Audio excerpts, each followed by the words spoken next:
Alors, pour aller un peu plus loin, et on va rentrer maintenant dans la deuxième partie, il y a une manière d'exploiter en fait ce contenu qui pour l'instant est assez rêvé en quelque sorte.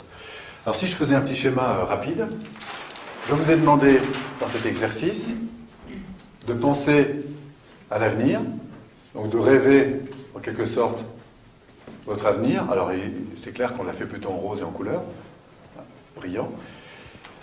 De produire des idées, 5 ans, 3 ans, 2 ans, 1 an, hein, et là vous êtes parti en créativité. Voilà où nous en sommes maintenant. Et peut-être, et vous le sentez, je l'entends en tout cas dans vos propos, que derrière toute cette masse d'informations, il y a des choses qui bien sûr seront importantes dans l'avenir, le sont peut-être déjà aujourd'hui, et si on se penche un peu plus, on s'aperçoit qu'elles sont là depuis un petit moment déjà. Vous sentez ça? Alors ça, c'est ce qu'on va appeler un peu le fil rouge. C'est-à-dire, au fond, si je reprends ma vie sur toute sa longueur, je m'aperçois qu'il y a même des choses qui m'ont particulièrement animé et qui sont liées vraiment à ce qui est important pour moi. Et qui sont importants aujourd'hui, mais qui le seront aussi longtemps. Et c'est là-dessus qu'on va se pencher. Alors pour faire ce travail, je vais vous proposer un petit protocole de réflexion, d'accompagnement à deux. C'est assez simple, mais ça demande quand même d'être bien compris. L'idée est la suivante. Vous allez vous mettre à deux, alors peut-être autour de la maison, hein, et réfléchir à vous, mais avec une méga dissociation. C'est-à-dire que vous allez vous imaginer debout en bas, là, sur la planète Terre, par exemple, et vous, hors du temps. C'est une façon nouvelle d'aborder la situation, donner un cadre différent. Et à partir de là, vous allez échanger, par exemple, qui veut se prêter à l'expérience? Armel? Je vais vous montrer. Il y a quelques paramètres sur lesquels il faut être vigilant pour que ça fonctionne bien. Pour vous venir à côté de moi. On va imaginer à deux qu'on est un peu comme deux anges au paradis. C'est histoire de sortir un peu du contexte, du cadre. Et là, ce que je vais lui proposer, c'est de reprendre l'ensemble de ce qui a été écrit. Non pas de me lire ou de me dire ce qui a été écrit, mais de me dire, à travers ce qui a été écrit, qu'est-ce qu'elle imagine qui est vraiment important pour Armel. Et ça, on va le faire à distance. Imaginons Armel sur sa planète Terre. Oui. Elle nous a envoyé par fax ses rêves, 5 ans, 3 ans, 1 an. Tout simplement des rêves comme ça, hein, sans limite. Et nous, l'idée, c'est de se dire, à travers ce qui est écrit, finalement, qu'est-ce que je sens qui est important pour elle. Et l'objectif, c'est d'obtenir, en fait, 7 à 8 éléments essentiels. Voilà. Et moi, mon seul boulot, c'est de l'écouter, de reformuler ce qu'elle va dire, éventuellement de lui faire préciser, et puis de la réorienter sur quoi d'autre. Et moi, je suis vigilant à deux choses. La première, c'est qu'elle parle à la troisième personne. D'accord? Et puis la deuxième chose, c'est que je vais être vigilant à ce qui, quand elle me le dit, qu'est-ce qui est important pour elle. C'est tout. Alors, au vu de ce qui a été écrit, qu'est-ce qu'on pourrait dire qui est important pour Armel? À 5 On va voir. ans ou... 5 ans, 3 ans, de manière générale. Derrière ça, ce qui est important pour elle, c'est qu'elle a une vie à la fois de famille et professionnelle très équilibrée. Donc il y a un équilibre, la notion d'équilibre entre vie personnelle et vie professionnelle.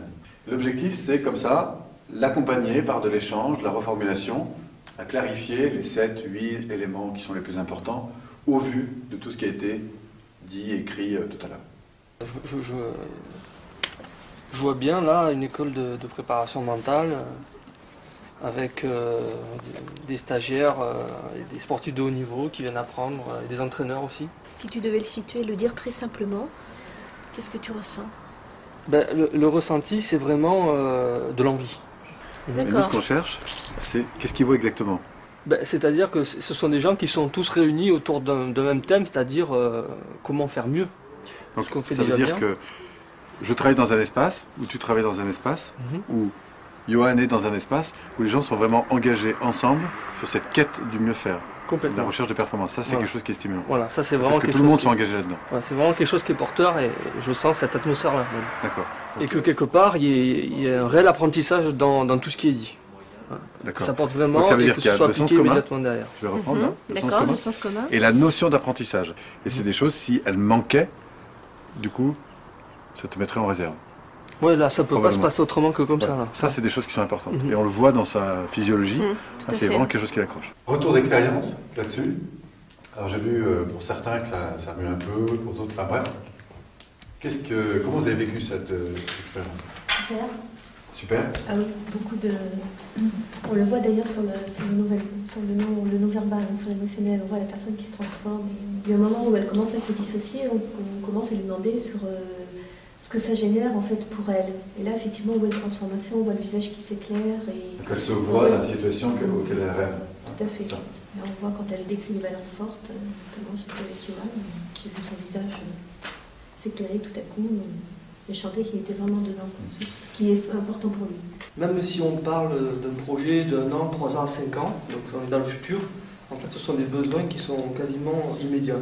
Et même de par les différentes expériences qui sont vécues, parce que même si on imagine, on est quand même dedans, surtout quand on s'associe, eh bien on peut arriver à palper des attentes, des envies, des besoins qui ne sont pas satisfaits aujourd'hui. Donc on prend conscience de certaines choses qu'il faut vite satisfaire. Par exemple, pour moi, l'exemple, c'était donc en tant que chef d'entreprise, je me suis rendu compte que j'avais des besoins à satisfaire rapidement, personnellement, c'est-à-dire partager des moments plus personnels à ma famille et penser un peu moins au travail, par exemple. Donc, qu'est-ce qu'on a fait? On a produit en matière de créativité des possibles, en se disant, finalement, une vie de qualité à 5 ans et plus, c'est quoi? Donc là, il y a des désirs, des envies, des attentes, tout ce qui vient, on prend. Et puis on se repose la question à 3 ans, puis à 1 an, avec cette idée que je pense à distance, je m'associe et je reviens derrière. Évitez de le faire dans l'autre sens. On verra plus pourquoi dans les objectifs, mais mieux vaut partir du résultat final et remonter. Enfin, fort de cette production, on a eu un deuxième exercice qui a consisté à 2 cette fois-ci, à se dissocier, se visualiser là-bas sur la planète, ça c'est pour marquer une dissociation encore plus forte, et puis de se parler à la 3e personne. L'objectif étant d'aller chercher ce qui, derrière toute cette production, est finalement important, que ce soit à 3 ans, à 2 ans, à 1 an, peut-être, enfin bref, qu'est-ce qui est le plus important? Et là, on sent qu'on met très vite à jour des éléments qui, bien sûr, seront importants dans l'avenir, mais le sont déjà aujourd'hui. Et la clé de la chose, c'est qu'on se rend compte que ces valeurs et ces aspirations, puisque c'est de ça dont on parle, sont des sources, ici, de bien-être importantes. Et qu'au fond, une vie de qualité, c'est finalement une vie qui répond à ça. Et c'est ça qui va donner du sens et du cap, en quelque sorte. Et j'ai envie de dire que plus on est dans la tempête, plus on passe des périodes difficiles, plus il va être utile et important de revenir sur ce qui est important. Et on voit d'ailleurs quand des gens perdent des choses importantes, maison, famille, eh bien, ils réévaluent souvent ce qui finalement était vraiment important. Alors, une fois qu'on a travaillé, commencé à mettre à jour ce qui est vraiment important, il va falloir qu'on passe un peu plus sur de la concrétisation. J'ai découvert par exemple que la qualité relationnelle c'était une chose importante. J'ai découvert que l'harmonie c'était quelque chose d'important. J'ai découvert que l'équilibre entre ma vie personnelle, ma vie familiale était une chose importante. Ça ne va pas être suffisant pour avancer. Ce qu'on va avoir besoin maintenant, c'est de traduire ça en résultats concrets, avec un protocole d'accompagnement en 5 étapes qu'on va appeler l'objectif et qui va, vous allez le voir, va permettre au fond d'avancer de manière tout à fait concrète dans la réalisation de cette aspiration-là. Là où nous en sommes, si on revient sur notre schéma initial, on est parti dans le futur pour au fond aller mettre à jour à partir de désirs, des attentes, des besoins, des envies et de manière plus approfondie des valeurs, des aspirations. Et maintenant, ce qu'on va faire, c'est qu'on se rend compte qu'une valeur, elle peut être vécue sur différents plans. Par exemple, vous avez exprimé des valeurs de qualité relationnelle, des valeurs d'équilibre de vie, des valeurs de développement, de performance, des choses comme ça. Donc la question maintenant, c'est de se dire, cette valeur, qui est si importante pour moi, qui me nourrit, eh bien, dans quel contexte je souhaite la lire? On pourrait partir de sens inverse, d'ailleurs, c'est de se dire, tiens, dans quel contexte j'aimerais évoluer, et plus particulièrement, si j'avais évolué, en quoi ce contexte, qu'est-ce qui viendrait nourrir? On trouverait des valeurs. On peut donc avancer sur les 2 axes. Donc, première chose, à partir de ce travail sur les valeurs, c'est de descendre dans les domaines de vie.